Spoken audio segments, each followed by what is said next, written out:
നമസ്കാരം. ഒരിടവേളയ്ക്ക് ശേഷം മമതാ ബാനർജി വീണ്ടും വാർത്തകളിലേക്ക് കടന്നു വരികയാണ്. നിറയുകയാണ് എന്ന് പറയാൻ സാധിക്കില്ല. കാരണം രാഷ്ട്രീയത്തിൽ അവരേതാണ്ട് അപ്രസക്തയായി കഴിഞ്ഞു.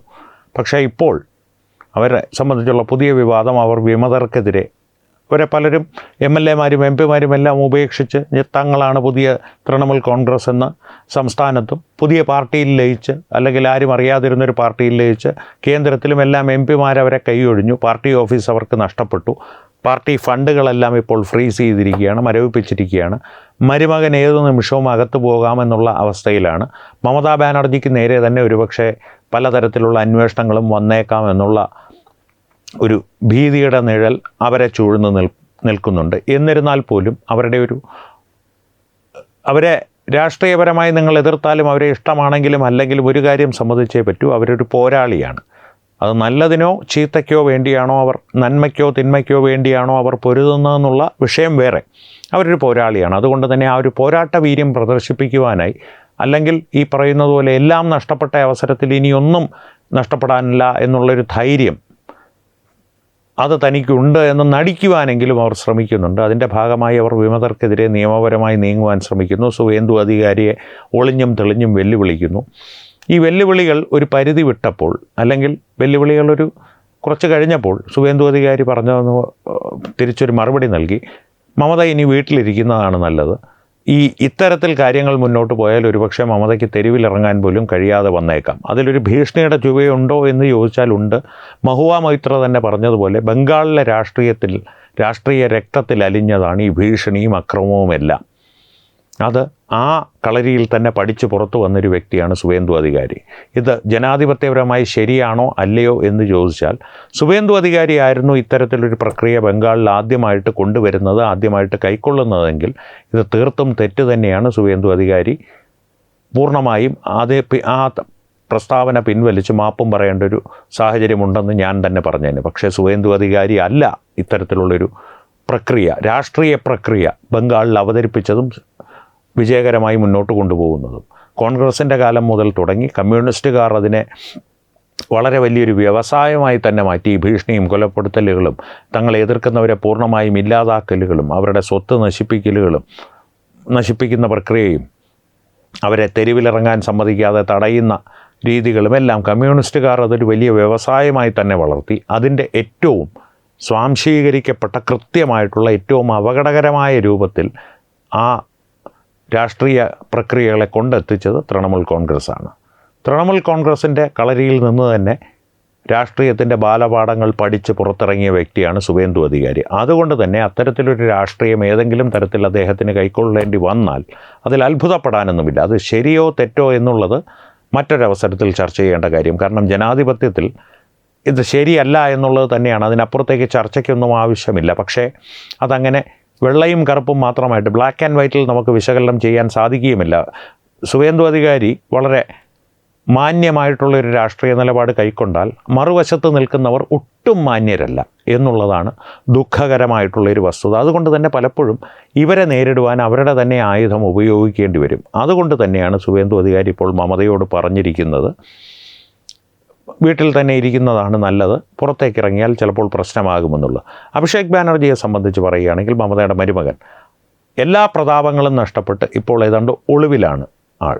പിന്നെയുള്ളത് മമതയുടെ കൂടെ ആകെ ഉണ്ടെന്ന് വേണമെങ്കിൽ പറയാവുന്നത്, നമുക്ക് കരുതാവുന്നത് മഹുവ മൊയ്ത്ര എന്ന തൃണമൂൽ കോൺഗ്രസ് MP-യാണ്. ഈ കഴിഞ്ഞ ദിവസം സർക്കാർ കെട്ടിടത്തിൽ കയ്യേറി ഞാനിവിടെ തന്നെ ഇരിക്കുമെന്ന് ഒക്കെ പറഞ്ഞ് ബഹളമുണ്ടാക്കി തൻ്റെ പഴയ അധികാരവും പോലീസിൻ്റെ സംരക്ഷണവും എല്ലാം തനിക്കുണ്ട് എന്നുള്ള തെറ്റിദ്ധാരണയിൽ അവിടെ പശ്ചിമ ബംഗാളിൽ ചെന്ന് ബഹളം വെച്ച് അവരെ പോലീസ് തൂക്കിയെടുത്ത് പുറത്ത് കളഞ്ഞു.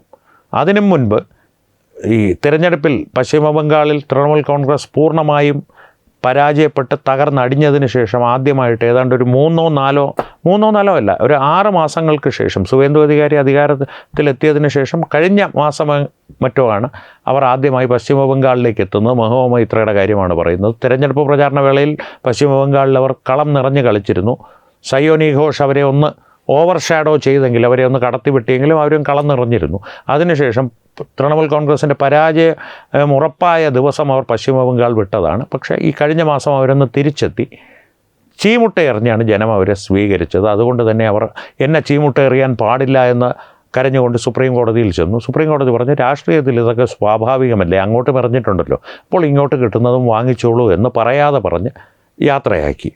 അപ്പോൾ മഹുവ മൊയ്ത്രയുടെ കാര്യം പറഞ്ഞാൽ അവരിപ്പോൾ എന്ത് ചെയ്യണമെന്നറിയാത്ത ഒരു ആശങ്കയിലാണ്. ഈ മഹുവ മൊയ്ത്ര ആശങ്കയിലാവുന്നത് മമതയെ സംബന്ധിച്ച് വളരെ അപകടകരമാണ്.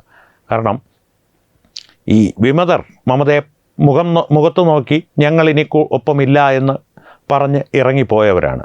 മഹുവ മൊയ്ത്ര മമതയ്ക്കൊപ്പം നിന്ന് അടുത്ത മമതയാകാനുള്ള ശ്രമത്തിലാണ്. കാരണം മഹുവ മൊയ്ത്ര എന്തൊക്കെ പറഞ്ഞാലും, ഞാൻ നേരത്തെ മമതയുടെ കാര്യം പറഞ്ഞല്ലോ, പോരാളിയാണെന്ന് പറഞ്ഞല്ലോ, മഹുവ മൊയ്ത്ര പോരാളിയൊന്നുമല്ല, പക്ഷേ വളരെ കുടില ബുദ്ധിയുള്ള ഒരു വ്യക്തിയാണ്. അതുകൊണ്ട് തന്നെ മമതാ ബാനർജിയുടെ പതനം ആസന്നമാണെന്നുള്ളത് ആർക്കറിയില്ലെങ്കിലും അവർക്കറിയാം. അഭിഷേക് ബാനർജി നിലം പതിച്ച് കഴിഞ്ഞു എന്നുള്ളതും അവർക്കറിയാം. പിന്നെ ആര്? ഈ പഴയ തൃണമൂൽ കോൺഗ്രസ്സിൽ, അതിനെ അങ്ങനെ വിളിക്കാമെങ്കിൽ, അതിലാരാണ് ഭാരതമൊട്ടാകെ അറിയപ്പെടുന്നൊരു മുഖം നേതാവിൻ്റേതായിട്ടുള്ളത്? ആർക്കാണ്? മഹുവ മൊയ്ത്രയ്ക്കാണ്. അതുകൊണ്ട് തന്നെ ഏതെങ്കിലും ഒരു അവസരത്തിൽ കോടതിയിൽ നിന്നൊരു സമവായമുണ്ടായി ഈ ബാങ്ക് അക്കൗണ്ട് മരവിപ്പിച്ചിരിക്കുന്ന ബാങ്ക് അക്കൗണ്ടുകൾ ഉൾപ്പെടെയുള്ള തൃണമൂൽ കോൺഗ്രസിൻ്റെ ആസ്തികളും എല്ലാം തമ്മിൽ പങ്കുവയ്ക്കുവാനുള്ളൊരു ധാരണയുണ്ടായാൽ ഒരു 150 കോടി രൂപയുടെ ഒരു അടിസ്ഥാനമെങ്കിലും, രാഷ്ട്രീയ സാമ്പത്തിക അടിസ്ഥാനമെങ്കിലും തനിക്ക് കൈകാര്യം ചെയ്യാനുള്ള രീതിയിൽ വിട്ടുകിട്ടുമെന്നുള്ളൊരു പ്രതീക്ഷയും മഹുവ മൊയ്ത്രയ്ക്കുണ്ട്. തന്നെയുമല്ല, ഒരല്പനാൾ ഈ അടുത്ത മമതയായി ബംഗാളിൽ നിറഞ്ഞു കളിച്ചതിന് ശേഷം കോൺഗ്രസ്സിലേക്കോ മറ്റോ ചേക്കേറിയാൽ അടുത്ത MP സ്ഥാനവും എവിടെ നിന്നെങ്കിലും സുരക്ഷിതമാക്കിയെടുക്കാം. കാരണം ഈ പാർലമെൻറ്റിനുള്ളിൽ, ലോക്സഭയ്ക്കുള്ളിൽ പ്രധാനമന്ത്രി നരേന്ദ്രമോദി അനാവശ്യം പറയുകയും അസഭ്യമായ ആംഗ്യങ്ങൾ കാണിക്കുകയും ഒക്കെ ചെയ്യുന്ന ഒരു വ്യക്തിയെ കോൺഗ്രസ്സിൽ എപ്പോഴും വലിയ സ്വീകാര്യതയുണ്ടാവും ഈ ഇത്തരത്തിലുള്ള വ്യക്തികൾക്ക്. അത് തന്നെ ആയിരിക്കണം മഹുവ മൊയ്ത്രയുടെ രാഷ്ട്രീയ ലക്ഷ്യം. കാരണം മമതയുടെ കൂടെ ആത്മാർത്ഥതയോടെ ഉറച്ചു നിന്നിട്ട് ഇനി യാതൊന്നും നേടുവാനില്ല എന്നുള്ളത് ഞാൻ നേരത്തെ പറഞ്ഞതുപോലെ ആർക്കറിയില്ലെങ്കിലും മഹുവ മൊയ്ത്രയ്ക്കറിയാം. അതുകൊണ്ട് തന്നെ അവർ മമതയെ പാലം വലിക്കും. വിമതർ മമതയുമായി നേരിട്ട് എതിർക്കും. സുവേന്ദു അധികാരി രാഷ്ട്രീയമായി തന്നെ മമതയോട് ഏറ്റുമുട്ടാനും തീരുമാനിച്ചിരിക്കുന്നു. മമതയുടെ ഭാവി എന്താകുമെന്നുള്ളത് ഇനി കണ്ടറിയാനൊന്നുമില്ല. വലിയ അത്ഭുതങ്ങളൊന്നും സംഭവിച്ചില്ലെങ്കിൽ ഏറെ താമസിയാതെ അവർ കാളിഘട്ടിലെ സ്വന്തം വീടിനുള്ളിൽ തന്നെ ഒതുങ്ങിക്കൂടി ഗതകാല പ്രൗഢികൾ ഓർത്ത് നെടുവീർപ്പിട്ട് ഒരുപക്ഷെ അവരുടെ സ്വഭാവം വെച്ച് മാനസിക നില തന്നെ തെറ്റിയൊരവസ്ഥയിലേക്ക് പോകുവാനുള്ള സാധ്യതകളാണ് ഞാൻ മുന്നിൽ കാണുന്നത്, എൻ്റെ പരിമിതമായ രാഷ്ട്രീയ പരിചയം വെച്ച്. ഈ വിഷയത്തെ സംബന്ധിച്ച് പ്രേക്ഷകരുടെ അഭിപ്രായങ്ങൾ എന്താണെന്നുള്ളത് തീർച്ചയായും കമൻറ്റുകളിലൂടെ ഞങ്ങളുമായി പങ്കുവയ്ക്കുക. ഒപ്പം വീഡിയോ ലൈക്ക് ചെയ്യുക, പരമാവധി ആളുകളിലേക്ക് ഈ വീഡിയോ എത്തുവാനായി ഷെയർ ചെയ്യുക. ഏറ്റവും പ്രധാനപ്പെട്ട കാര്യം, തത്വമയി ന്യൂസിൻ്റെ യൂട്യൂബ് ചാനൽ നിങ്ങൾ ഇതുവരെ സബ്സ്ക്രൈബ് ചെയ്തിട്ടില്ലെങ്കിൽ തീർച്ചയായും സബ്സ്ക്രൈബ് ചെയ്തിട്ടുണ്ടെന്ന് ഉറപ്പുവരുത്തുക. അപ്പോൾ ഈ വിഷയത്തിലും മറ്റു വിഷയങ്ങളിലും സംവാദങ്ങൾ തുടരട്ടെ. തത്വമയുടെ എല്ലാ പ്രിയപ്പെട്ട പ്രേക്ഷകർക്കും തിരുവോണാശംസകൾ. നന്ദി. വീണ്ടും കാണാം. നമസ്കാരം.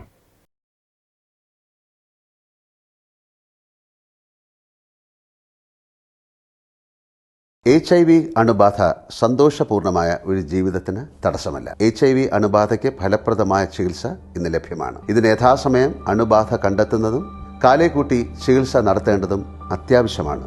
സൗജന്യമായ ചികിത്സയും മാർഗനിർദ്ദേശങ്ങളും സർക്കാർ ആശുപത്രികളിലെ ART അഥവാ ഉഷസ് കേന്ദ്രങ്ങളിൽ ലഭ്യമാണ്. ആരോഗ്യ സംരക്ഷണം ഓരോരുത്തരുടെയും ഉത്തരവാദിത്തമാണ്.